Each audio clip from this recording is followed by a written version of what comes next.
Newborn baby, তার নাম টুকটুকি। এদের বাড়ি হলো যে বেরুইল পলিতা ইউনিয়নে রামদের গাতি এলাকায়। ওর পিতার নাম মোহাম্মদ সাগর হোসেন 34, মায়ের নাম তানজিলা। তো এই যে সাগর হোসেন, সে তার এই যে একেবারে একটি নিউবর্ন বেবিকে, টুকটুকি একটা নিউবর্ন বেবি বাচ্চা, একে আপনার মঘি ইউনিয়নের শাহাবুর নামে এক ব্যক্তির নিকট 25,000 টাকায় একটি রফা দফা হয় এবং তার প্রেক্ষিতে সেই বাচ্চাটাকে বিক্রি করে দেয়। ওষুধের দেওয়ার ছেলেটা আসলে সেই পাশে গিয়ে তাই আমি আর আমার বাচ্চা পাইনি।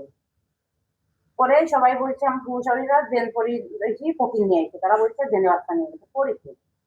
তা এই করে 21 দিন আমাদের ঘুরে হয়েছে। আমি 21 দিন দরিদ্র ধরছি, 21 দিন দরিদ্র ধরবো, আমি আর দরিদ্র মামাতে দেখতেছি না করে আমি 2 দিন ধরে কিছু গলদক করি।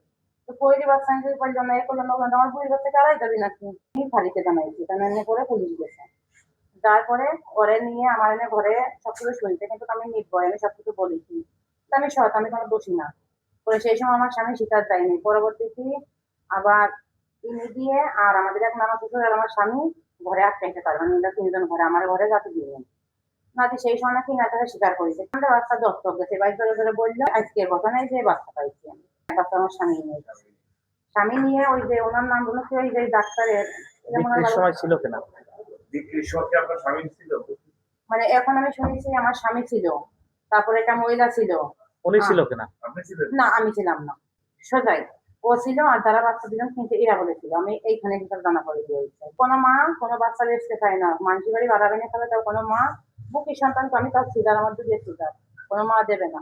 টাকা দিয়ে 25,000 নিয়েছে, সাদা না কালো, আমি এ পর্যন্ত চোখেও দেখিনি। পরিধি বাচ্চা নিয়ে গেছে, এই করে উনি সবাই সত্যি দিল গেছে। আমাদের বাড়িতে নাকি 2200 জেন উঠাইছে। আমি আজকে সকালে সেইখানে গেছি, তারপরে বলার পরে উনি আমাকে পালাই, উনি এখানে নাই।